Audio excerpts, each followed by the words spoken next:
what's up, everybody, and welcome to the Jim Carrey Project. I am your host, Brian Kondrach, and with me, as always, is Carrie Grant. And today we have just finished watching an assortment of Jim Carrey shows, appearances, and we're going to talk about those. So today we watched two of his first-ish stand-up appearances on TV. One of them with Johnny Carson in 1983, one of them with David Letterman in 1984, and right around that time we also watched The Duck Factory, episode number 1. The Duck Factory is a 1983-84 NBC TV show that starred Jim Carrey as a animator for a little tiny animation studio in Hollywood, in which he's trying to make sure that the studio is saved. So we're going to talk about that, and then after that we watched Jim Carrey Unnatural Act, 30 minutes, which was his 30-minute stand-up special that was filmed in 1991. So we kind of are jumping around a little bit today, but it should be fun. Let's go ahead and jump into it. So let's talk about the Duck Factory and the two stand-up. Well, actually, let's talk about Duck Factory first before we talk about the stand-up. Because the two stand-ups, they're kind of similar. So what'd you think about the Duck Factory? I liked it, okay. I always say I like it. Yeah. That's good. It would be a terrible project if we were watching these and be like, I was okay to only watch one episode just because I feel like you didn't need to see anymore. No. And that's probably why it got canceled. Yeah, probably. It was okay. I mean, the story was cute. It's the 80s. It's Hollywood again. And it's like poor Hollywood a bit, except for like the guy who died. I guess he had he was the wealthy production or studio owner that had a bunch of other investments that were somewhat iffy. Yeah, so maybe they fleshed that out in other episodes, but like I felt like the rest of them were sort of like struggling Hollywood animators who like they seemed to like get along and like each other, but like the studio was obviously struggling. They kind of probably seemed like they were struggling a bit. Every single one of them looked like they were kind of ready to pull the ripcord and like get out of the studio and be like, I quit. Or the former boss who, spoiler, dies in the first episode, which is how Jim Carrey gets involved in it all. Basically, everybody is ready to jump ship, and Jim Carrey, we see, kind of is the one that tries to hold it all together. Save it, So he just gets into town. Apparently he wrote a postcard or something to the owner, said, hey, well, if you're ever in Hollywood, come by. Well, he came, showed up on the day of his funeral, ended up being a pallbearer, ended up speaking at his funeral, because it seemed like people didn't really like him that much, the guy who died. And the woman he's married to didn't get the priest or whatever. Well, we find out that she only had been married to him for 3 weeks, and she was a topless ice dancer in Vegas. So that's a whole other story probably to get explored at some point. Exactly. Jim Carrey was not. He was not the comedic person in it, though. He was very much playing a straight man, everyman character, the innocent kid that's fresh into Hollywood. Like, what do we do? And it's real funny to see him doing this, just because like we've seen him do this before in some of the movies that we've watched and some of the shows that we've seen already. Straight guy. Just because he has not found his comedic voice, and he's just probably auditioning for things. It's like, you're young, you're handsome, let's see if you can do this. And I think he really, as we've talked about, even in the 2-minute scenes we've seen him in the previous stuff, like he's an endearing young gentleman. He is. He has a really handsome look. He's got a very friendly and goofy face, and I imagine that his disposition hanging out with him on a set like this is probably, I'm going to say it, he's Canadian, where it's like he's probably the nicest guy in the world. I don't know if that's true or not. But in this short-lived 1 year, 1 season, 12-episode TV show, like, he probably was, I mean, if we watch it, and I'll probably watch a couple more episodes just to say I've seen it, but, like, he's endearing, and you can see where he is and would become more popular into the movies we start seeing. So this is prior Finders Keepers, this is prior Once Bitten, prior Peggy Sue Got Married, prior Earth Girls Are Easy, so it's way at the beginning of his career, and you can already see, like, he'll get there. Well, we know. No, but you're right. He is completely endearing and lovable and sweet and kind of, like you said, kind of the charming little, you want to root for him. Yeah. You know, he has that vibe to him. And I think that's the way his character is. Probably, I mean, already you were like, he's so excited that he gets invited to the funeral just because he has nowhere else to go. And then he's like so excited that he gets I don't even think it was an internship. I don't know if it was paid or not. Probably but not. Like he's just so endearing, and so you're already rooting for him from the beginning. But yeah, I mean, it's good. Like you're right. Like he was young and different jobs, and obviously this was a big deal to have a television show, and you're the lead, and there was other actors who like I definitely recognize from the 80s in it, older actors who've been around for a while. Right. They all look like something. They all look like people. I'm not familiar with a whole lot of the early or mid 80s television, but like, they all look like people that I've seen in movies in the 90s I or definitely in have seen movies some, around town. So I agree with you on that. I was like, cool. Yeah, so it was a big shot for him. I wonder if like, did he get it because he was funny, and then maybe he will be funnier in future episodes? Maybe it was, first time, the pilot, it's setting everything up, and maybe there wasn't as much space to play because they had to get that story in so we understood what was going on. Make sure we know what's happening. And there was a couple funny lines actually from other people that were funny, and they had a laugh track, which was funny. It tells you when to laugh, but they were kind of cute and funny too. And he had a couple funny little bits, but it was interesting to see. He was mostly just the sincere and endearing character versus that. Well, we'll probably watch another one of these just for fun. Maybe a special live event at some point. Yeah, it kind of reminded me of a little bit of, like you said, his really, really early work where he was kind of silly and goofy sometimes, but sometimes he was just like the young guy. He's just young and handsome. And good actor. I mean, like, it does show that even back then he didn't have to just be silly, goofy to like to hold his own. Right. He could be himself and hold his own, which is good. Yeah. So a little bit that I do know about this, and I just recently read like the Johnny Carson autobiography or whatever, and it's like in the 1980s, and when Duck Factory was made, they were starting to compete with, I think, some of the stronger ABC and some of the other networks, where like Johnny Carson in the late 80s, early 90s, with the Tonight Show was like the only thing that NBC really had at that time. So Johnny Carson actually had a production company that was starting to like roll out a bunch of sitcoms, and it was just like a revolving door of like, hey, here's a new sitcom coming out on NBC and it's canceled. Hey, here's a new sitcom and it's canceled.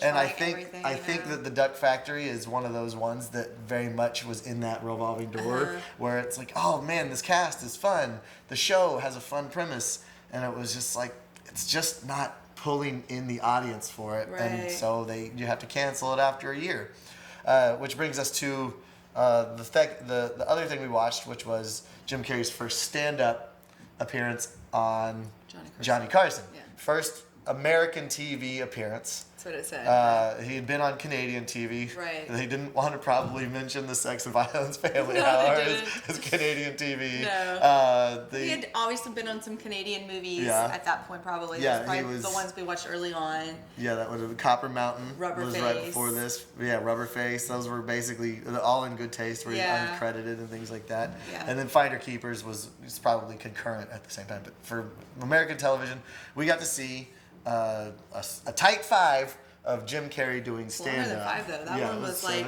7 or 8 minutes. Yeah. So, and maybe that's because they were getting ready to promote Duck Factory or something. Yeah. I mean, I thought he did okay. I mean, originally, his Elvis, he started off with the Elvis impersonation. I'm just like, surely everyone still does Elvis. Like, it was not the right start, I think, for him. It could have been a lot stronger. Then he went into that amazing couple minutes of doing pretty fast ones back to back to back. And those were great because, like, you just need a couple lines, move to the next one, couple lines, move to the next one. So I thought, and that showed so much more of his, like, how much he could do. Versatility, yeah. Whereas the Elvis, I was like, everybody does Elvis. Yeah, like, and he spent like 2 minutes on Elvis, telling a story, and I'm like, as it's Elvis, not that different than when probably a lot of other people do Elvis voice. So I don't think it wasn't the right opening. I think that he probably should have done for that one, but then he recovered afterwards. Yeah, it was very much. Again, 1980, mid 80s stand-up comedy when impressionists were like everywhere. Not necessarily everywhere, but it's like that just seems like what people were doing in the mid 80s to be considered stand-up, because this is before stand-up really took off as like a viable art form. I mean, it was there. I mean, you've got some of the greatest, Richard Pryor, you know, they were all around Rodney during this Dangerfield. They're point. all, Seinfeld They is didn't in this do- point. Leslie Nielsen. There's a lot of strong stand-up people coming out from this particular Were any of those time. people good at impressions? I don't remember most any of them doing weren't that. really impressionists. They Yeah. were more of observational, or Sure. like Rodney Dangerfield's whole no respect character. Sure. But he, Maybe a couple characters, Yeah. but not, okay. But for impressionism, I think Jim Carrey was very strong in his choices on what he did. Now, we, as you and I watching this in 2020, were like, who was that? Who was why was this wavy guy? Who was, then we're both Googling, like, Russian politician. Russia. Who That's knows why who we that didn't is? know who it was. Yes. We knew some of them, though. In the mid 80s, everyone would know who that was, because they Yeah. were Russian, and that America was was huge in the 80s. And, Well, that was Cold War time, Yeah, yeah. Cold War, and then you've got the actors, James Dean, Elvis, you got E.T., which was interesting. That probably must have came out pretty around that Right? time. I Yeah, bet. probably 83, 84. Yeah, and he still did, the Jack Nicholson and some of those that he had been doing all along. He's got quite a Yeah. range. And then, like, let's talk about, with seeing that range, it was entertaining. You know, Johnny Carson's just like, oh, okay. Yeah. It's kind of whatever. Yeah. Let's talk about a year later when we watch his appearance on David Letterman Which by on then The his- Late Show. Which his one of the show first had been things- canceled already, one of the right? first things Yeah. they say is like he appeared on this show, which aired on NBC. Yeah. And the first thing they talk about after his stand-up is When he starts to cry. It must have been fun, right? Yeah. It was Yeah. a job. Yeah. But it's funny to watch both of those, right after another one, Mm-hmm. because you can see the evolution of his impressions. Still some of the same characters. Right. Added a few different ones. Added the singer. I'm just going Sammy blank. Davis Yeah, Jr. Sammy Davis Jr. Yeah. Which we will see come up in the Jim Carrey movie Yeah. again and again. Yeah. Well, he did it in the ski one. Yeah, we already saw him doing that back then. So he'd been doing that one for Yeah. a while, which is a fun. I mean, I guess with impressions, you have to pick someone who is very different and like very noticeable. And Sammy Davis Jr. definitely had a lot going on Yeah. physically. Yeah. So it's not an easy one to do, No. but it's a good one to And do because it's obvious right and away. it's very exaggerated of a Yeah. person too. Sammy Davis Jr. is almost a caricature of Himself, like yeah. Sammy of a singer and the Rat Yeah. Pack and everything like that. Yeah. So I mean, so it was good. So the second one's definitely shorter. It was a 5-minute one. Well, no, 6. But then he talked to him for a few Yeah. minutes. So probably was like 3 minutes, maybe 3 or 4 Yeah, minutes. it's a tight. So three. it's definitely shorter. Things didn't seem to drag on as long. And then he did less impressions, but I felt like each impression was a little bit longer, like just seconds longer, but enough It makes that a it huge actually difference. was more enjoyable to watch because you saw him slowly. He would like do a little bit at a time, Yeah. a little eyebrow, a little bit like when he did Clint Eastwood. Yeah, that's exactly he what I like was thinking about, slowly too. gets madder and madder, and then looks like Clint. Like Yeah, it's it kind takes- of it's fun to see those 5 seconds that it takes to get there. You know, He really lets it breathe, where it's like, this is him turning into it. Which again, we'll see it in Bruce Almighty, where he's like the same Clint Eastwood face. We see him do in some of his later stuff. Who's Bronson? Not Michael Bronson, whatever. But Clint Eastwood is one of his staples that we'll see in some of his later shows, and it's really great to see what you're saying. Like, let it breathe and let it transform, because the subtlety and the minute changes in Jim Carrey's face, I think, are what people were drawn to, and we're like, this is gonna so make. like, how does he do it that? And so then you're actually incredible. watching him do it, and you still can't understand how he does it, but you understand it better because you can see the bits each falling into place. And you see him having a good time doing it too, Yeah. which is real fun. I liked in the interview, he's talking about, and old late night TV shows and talk shows like this are all basically promotional bits that the host is kind of in on. So the joke that he's talking about, Jim Carrey's talking about with his dad, who's a dipper, or he laughs and dips. Right. Or it's like, huh? Oh, you can't hear, so he leans forward, and then he laughs after everything. It's like, it seems so sincere, and it was so much fun on that. Like everything. But then at the end, it looked like it had been planned, because he kept doing things with David Letterman. And I'm like, David Letterman must have known. Whether they practiced it exactly or he said, hey, he's going to do a couple bits physically with you and just go with it. But then I felt like it was teed up at the end, because then he kind of like asked for a compliment, and then David Letterman gave him one, and then he did the whole dip and laugh, which was that planned, or was it just like he was just ready for it and did it? Just a good callback on it. Yeah. So cool. Yeah, we've seen the evolution of that, and now we're gonna jump ahead really quick into 1991. So Jim Carrey has been doing a couple of TV shows. He's got the Duck Factory under his belt now. Well, and some of those bigger movies too. 1991 brings us from Finders Keepers, Once Bitten, Peggy Sue Got Married, The Deadpool, Earth Girls Are Easy. Big movies. In Living Color started in 1990. So Jim Carrey's Unnatural Act stand-up comedy show in 1991, he is becoming very mainstream at this point. He's been probably working with Rodney Dangerfield for a couple of years, if not more. I guess in '84 when he was on the David Letterman show was when he was opening and touring with Rodney Dangerfield. So he's had a lot of experience in the stand-up world at this point. And well, not just stand-up, but I mean, he's been in theaters. Yeah, he's been around. He's got and now he's on TV. His career is starting, or is taking off quickly. And now he is on TV. He's in all the mediums at that point where more people are going to know him. And it's real funny seeing this being in 1991, realizing that In Living Color is going on concurrently at the same time, because there is stuff in his stand-up where I was looking at some clips of In Living Color the other day, and I was like, he's doing that's... Well, but people like it. Yeah, they want to see... So you go see Jim Carrey as a stand-up, and you've seen him on Living Color, you want him to do some of the bits. That's why you go. That's why you like him, so he probably knew that. Exactly. So one of the funniest things that I thought is right at the beginning of his stand-up special, he comes out and he's like, how's everybody doing? All righty then. You're like, that is 100% what leads us into Ace Ventura, his biggest movie. But we'll talk about that when it comes around to it. But what did you think about his stand-up at this point? That was great. I thought 5 years after. Yeah, I mean, you could tell he's definitely way more confident. Just has like...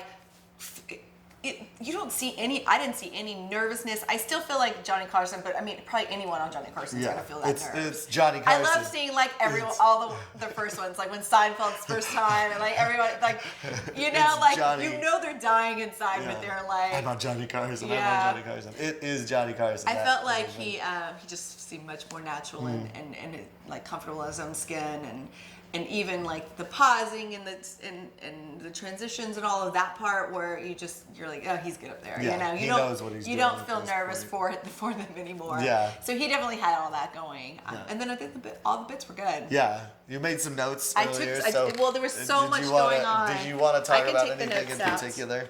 There's a lot to choose from. 1980s. There was, of course, the talking about the Middle Eastern pop music and stuff, which was timely for the time. A little bit bordering on offensive. A little offensive, could but be, it was could not. be. I think at the time you're totally it gets a pass. It's not anything that would be out of the ordinary at the time, and it still wasn't. It wasn't ugly. It was just like. A different language in pop music would sound different. Yeah, you're right. That is kind of funny. You're right. Like it's people like not Chinese pop, Japanese pop now. Yeah, or K-pop. And I'm like, well, it's very different. It's different. Yeah. So it was that idea that just hasn't come up yet. Yeah. So I feel like that was the only thing. Maybe there's one more that was a little bit funky, but there was a couple of things that I think for the time it was stand-up is still not in its birth phases, but it's definitely like there's not as much stand-up going on here. Things pushing the line is a lot different in that time than it is like in this time. So there's just a lot there. Yeah. Well, and I feel like the way his stand-up was, like the way now that I look at my notes, I'm like he moved through topics really fast. Yeah. He's not the type of stand-up that like really gets on a topic and stays on it, or even has, you know, sometimes they get on a topic and they have like 2 or 3 bits within the same idea. Yeah, and then it'll come he back. He didn't even really do There that. was just one He thing jumps to from another. like, you know, Canada to orgasm to, you know, his Holy dad, man, yeah, that was holy brilliant. man to his dad smoking, and it's just like, it all just goes everywhere. But it never seemed odd. Like the transitions never seemed like, well, where's he going? Like, that's weird. He did it really well. Yeah, he has a really strong grasp on his particular performance, his particular style of comedy, I think, Yeah. on that one, where it is both physical, it is somewhat cerebral at some points, but all of it's big. All of it's pretty big Very for physical. the whole time that we're going. There's a lot of physicality, but there's also just the rest of it's just funny too. The one that made me think of, I need to write this down because I don't know, just always think about this too, is the counterproductive impulses that people have. Like, do you have those too? Like, of course, everybody has. do they? I don't know if they do or not. Because so he's talking about. I mean, I could have done. When I got up this morning, I had the option of like, I could get up and go run, or I'll sleep till 9. I slept till 9. Right. Choices. I could make Always a make a choice. smoothie, or I could have eggs and bacon. I had a smoothie. Yeah, but his were like the ones that are really bad. Yeah, Like I I'm just punched standing there this talking person. to my friend. He's not gonna know if I punched him. Yeah. Why or the hell like would you do that? wanting to like drive into oncoming traffic, Yeah. or like I think- cutting your tongue up with the razor. Like, Like, everyone has these. do dark, people have those dark ones? I you think a lot of people have those dark thoughts, or not necessarily. I wouldn't even call them urges, but there's like, you've ever been on a building, or like you've been sightseeing in like a Okay, canyon, I was gonna say or like a heights place- is where I yeah, get it. I'm it's like, yeah, I could jump. It's like, that's usually when I feel it. It's like, the heights no, thing. I should step That's back not a good before idea. I get need to to get the- myself out of here. I need to make the better decision I right wonder now. how long I would realize before I made a terrible decision, like looking down the thing. This one's It kind of is gross, so but one I weird, had yeah. always growing up, because I wore contacts and they were hard ones. Oh, yeah. And I Never- know. I never And had to deal gross. with those. And I would like, if I'm out or whatever, I would pop it up, put it in my mouth to Yeah. clean it sometimes. I know. Saline. And every time I wanted to chew it up. Ugh. Like, why do I want to chew it? Like, This is I did not glass. have a backup. Because I had hard ones. You don't get a new one every day. It's just glass. It's actual glass I know, at that but I've point, always too. wanted to chew my contacts up. It's really weird, I know. But I just, when he was talking about that, I was just like, oh my gosh. Yeah. Like, is he There's- in my head?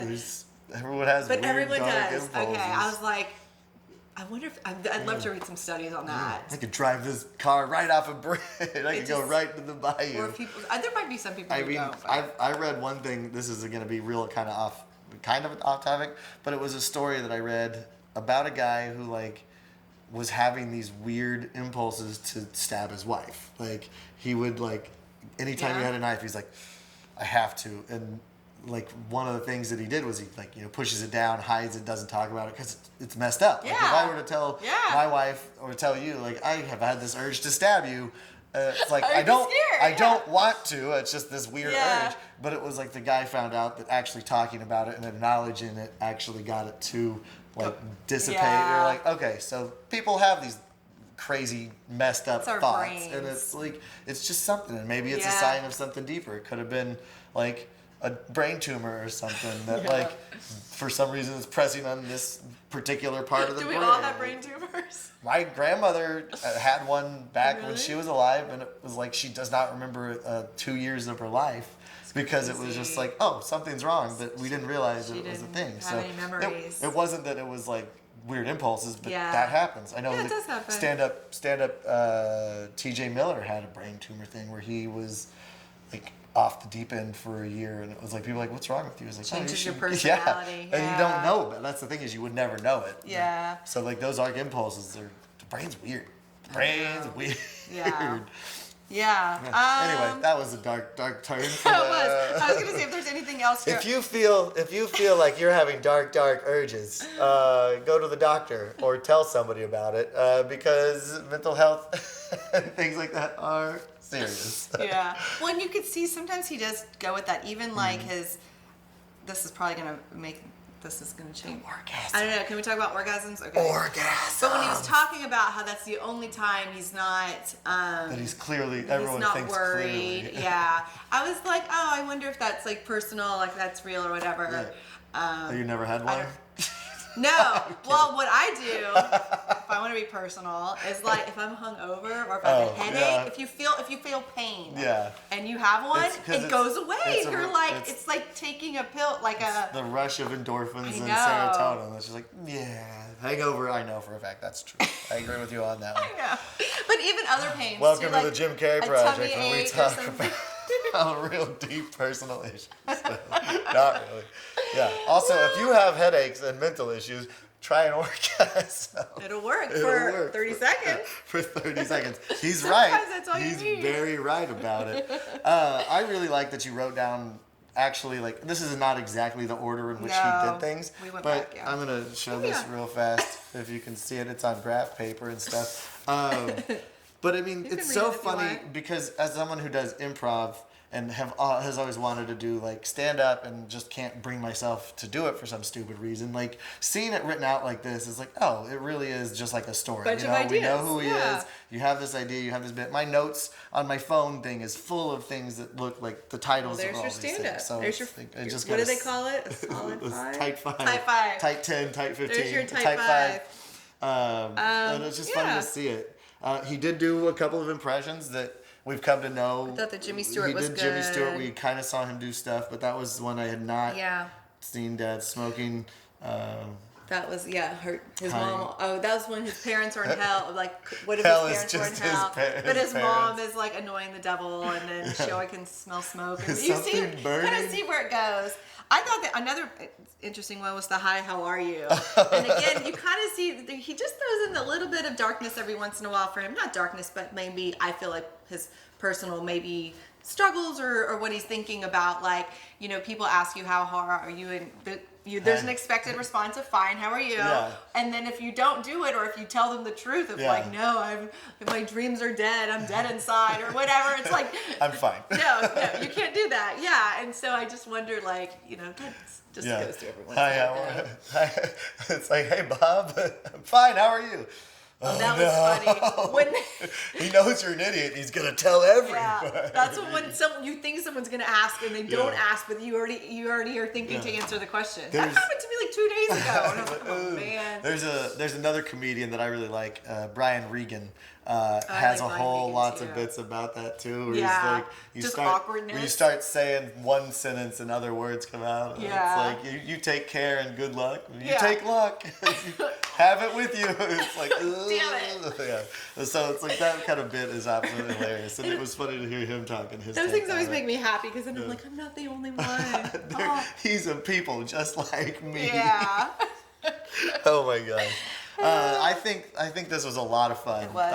And by the way, he's so flexible. I literally just wrote so flexible. He did jump around and carries that energy, which with him in the early '90s, which I said before, we see a lot of the stuff that he's doing. Like the Middle Eastern singer is a bit on In Living Color that I saw. Like they do a whole thing about it. Okay. His alrighty then, his energy, his jumping around and being crazy. He is a character that I want to talk about in Living Color is the juicer guy, where he's like he's an old person makeup, but he juices everything. So it's like the power of juice, and he's just walking around just being like, yeah. It's like I remember that one a little bit. This early '90s Jim Carrey is just so. I feel like he got a lot of permission to like just do it. Just go do whatever you. Just crazy as it is, do it. And I think he took it. He just took it. Yeah, he took it. It's so much fun. Yeah. So we're coming at the end of our episode today. So let's talk about some of our reviews. Duck Factory doesn't have. Here it is. Any reviews? 14 reviews on IMDb. Has an average of 6.4 out of 10 Those stars. Those are everybody who knows from on the IMDb. episode. And That's a lot the of it is there. a lot of it is people like, I didn't know Jim Carrey was this thing, or someone's like, I remember seeing it on NBC, which makes 2 people that have ever seen it. So it's funny that people talk about it. So in Duck Factory, Jim Carrey, Julie Payne, Nancy Lane, Jay Tarsis, Clarence Gillard Jr., Don Messick, Teresa Ganzel, Jack Gifford. A lot of not huge names, but names for at the time. At the time, I think they were on other things. It's real fun, cute photos and things for it. Jim Carrey's just young and innocent. I'd give the episode that we watched in the Duck Factory a 7. It was endearing. It was a little slow, but it's the pilot. Yeah, And I'd it's like the to see 80s. more episodes. I think I would probably have a better grasp of the ranking. But Mm-hmm. I'd say 6 You're right. on that We're averaging out to 6.4. Yeah, 0.4. Yeah, I'd 6.5 say on 6. that one. Like I would probably watch a few more episodes. Having watched that one, but if I didn't feel better than I feel right now about it, I wouldn't have kept watching it either. It made So- 12. They made 12 episodes. But I don't so- know. There wasn't as many things on at the time, you No, know. that's true. And if you didn't have cable, it then, was you know. basically two or three night channels for sitcoms, Right. and then all the paid stuff. Yeah. His appearance on Johnny Carson. I mean, I just think he shouldn't have done the Elvis. If Yeah. I take the Elvis out and it's like an 8. Yeah. With the Elvis, It I'd just say took it's too like long 6.5. to tell a story about how he became. It wasn't the right. Elvis. It wasn't right. Yeah. He's better than that. David Letterman a year later, you see a completely different person, different Yeah. kind of stand-up. Well, Which is- same characters, but he Yeah. definitely goes up in like skill in a year, Back which is to that, pretty I'd impressive. Mm-hmm. say a good 8 on that one, just because it was solid. Yeah, I'll be right there with you. And then 30-minute stand-up special, Jim Carrey, The Unnatural Act, stand-up comedy show, 1991. You know what? I mean, I feel like that holds up even today. Yeah. Like I watch. I mean, we probably both watch comedy specials on, Netflix and Yeah, stuff like like that. it was on Netflix, I think TV. it totally holds up even now. It's still like, some I of the would stuff is still- still very original and. I still true. would have enjoyed it.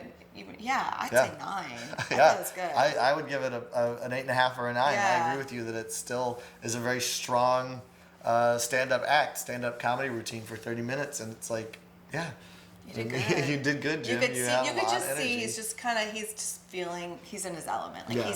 he's like, all right, I got this, and that just comes through, and it makes it more enjoyable to watch. That's his day. That Yeah. was his day in the sun.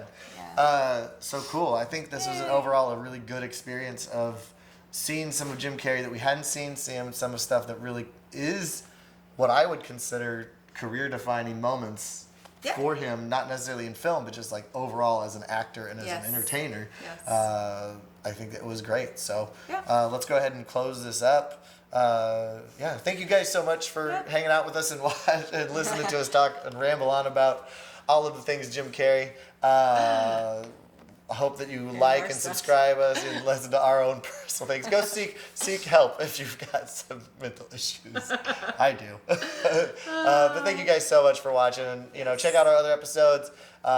We hope to have some more stuff coming out in the next couple weeks. So hopefully we'll get some live events coming up where we can do some clip shows or talk about that. It's something that I think would be a lot of fun. Be totally fun. And hopefully get should some do it. audience people. Yes. But yeah, subscribe, tell your friends, tell your enemies. This is the Jim Carrey Project. I'm Brian Kondrach. Tell our enemies. Tell our enemies. Look how good we are. Yeah. This is Cary Grant. This is Carrie. So thank you guys so much for watching, and we will see you next time. Bye. Bye. Bye. Bye. Bye.